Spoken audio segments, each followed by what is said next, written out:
صدقہ فطر. فطر کے معنی ہے روزہ کھولنا. چونکہ روزے کی حالت میں کوئی لغو یا بےہودہ بات ہو ہی جاتی ہے اور کچھ گناہ کے کام بھی ہو جاتے ہیں، اس لیے جب رمضان شریف ختم ہو جائے تو روزہ کھلنے کی خوشی، اللہ تعالیٰ کے شکریہ اور اپنے گناہوں کے کفارے میں صدقہ و خیرات کرنے کو صدقۃ الفطر کہتے ہیں. صدقۃ الفطر گھر کے ہر فرد پر فرض ہوتا ہے، ہر اس بندے پر فرض ہے جس کے پاس ایک دن کا بھی کھانا موجود ہو، یعنی غریب، امیر، فقیر، جو بھی روزہ دار ہو سب کے اوپر صدقہ فطر ہوتا ہے. حضور صلی اللہ علیہ وسلم نے زکوٰۃ الفطر کو فرض کیا ہے جو لوگوں کو لغو بےہودہ گناہ سے پاک کر دیتا ہے. غریبوں محتاجوں کو کھانا مل جاتا ہے. جو عید کی نماز سے پہلے ادا کرے گا اس کی یہ زکوٰۃ قبول ہوگی، اور جو عید کے بعد ادا کرے گا وہ صرف صدقہ ہوگا، فطر نہیں ہوگا، اس کا فرض ادا نہیں ہوگا. یہ صدقہ جیسے کہ میں نے پہلے بھی کہا کہ تمام لوگوں پر فرض ہے، خواہ امیر ہو یا غریب ہو، عورت، آزاد، غلام، چھوٹا بڑا، حتیٰ کہ اس دن پیدا ہونے والا بچہ، اس کی طرف سے بھی یہ صدقہ دیا جاتا ہے.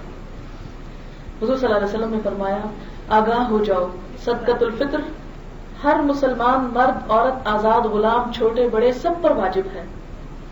حضرت ابن عمر رضی اللہ تعالیٰ عنہ روایت کرتے ہیں کہ حضور صلی اللہ علیہ وسلم نے صدقۃ الفطر کو فرض کیا ہے 1 سا 2.25 سیر کے قریب کھجور یا 1 سا جو.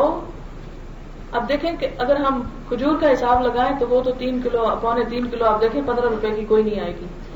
اور اگر جو کا یا گندم کا حساب لگائیں تو وہ شاید اتنے میں 10 روپے میں، میرا نہیں خیال کہ 2.25 کلو جو ہے وہ پڑتی ہو. اینی ہاؤ اصل مصنون چیز یہ ہے کہ وہ راشن نکالا جائے، لیکن اگر کوئی شخص وہ نہیں نکال سکتا اور ہمارے ہاں جو ہے وہ بہت مشکل ہے تو اس صورت میں پیسے سیکنڈری پرائرٹی ہے. اب اس کے بعد آپ دیکھیں حضور صلی اللہ علیہ وسلم نے فرمایا عیدگاہ جانے سے پہلے یہ صدقہ ادا کر دو. یہ بخاری کی روایت ہے. یہ صدقہ کن لوگوں پر لگتا ہے؟ انہی لوگوں پر جن پر زکوٰۃ لگتی ہے. اس کے لیے مالک نصاب ہونا ضروری نہیں. جس کے پاس ایک روز کی خوراک سے زائد غلہ اور کھانے کی چیز ہو اس پر بھی صدقۃ الفطر واجب ہے، کیونکہ وہ بھی روزہ دار ہے. حضور صلی اللہ علیہ وسلم نے فرمایا 1 سا گیہوں چھوٹے بڑے دونوں آدمیوں، آزاد غلام، مرد عورت کی طرف سے صدقۃ الفطر نکالا جائے. غنی کے گناہ کو اللہ تعالیٰ معاف کر دے گا اور غریب کو اس سے زیادہ دے گا جتنا کہ اس نے صدقہ دیا ہے. یعنی یہ ایسا موقع ہے جس کو غریبوں پر بھی فرض کیا گیا، اور یہ انہیں بشارت دی گئی کہ ان کے دینے سے اللہ ان کو اور زیادہ دے گا، لہذا وہ دینے سے گھبرائے نہیں. اسی طرح یہ صدقہ فطر جو ہے رمضان کے آخری دن کے سورج غروب ہونے کے بعد تک ہوتا ہے، یعنی اس وقت تک بھی آپ دے سکتے ہیں.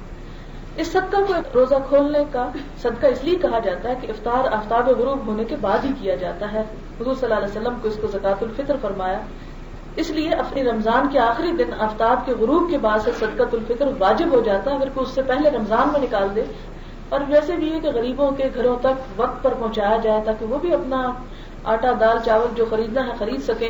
ایسا نہ ہو کہ ہم عید پر جانے سے پہلے نکالیں اور ہمیں کوئی ضرورت مند نہ ملے اور پھر ہم سوچیں اچھا واپس آ کے دے دیں گے، اور اگر ان کو دیں اور بازار بند ہو اور وہ خود اپنے لیے کچھ بھی نہ خرید سکیں. لہٰذا بہتر ہے کہ فوراً اس فرض کو ادا کر دیا جائے. بخاری میں کہ صحابہ کرام عید الفطر سے 1-2 دن پہلے ہی صدقۃ الفطر نکال دیا کرتے تھے.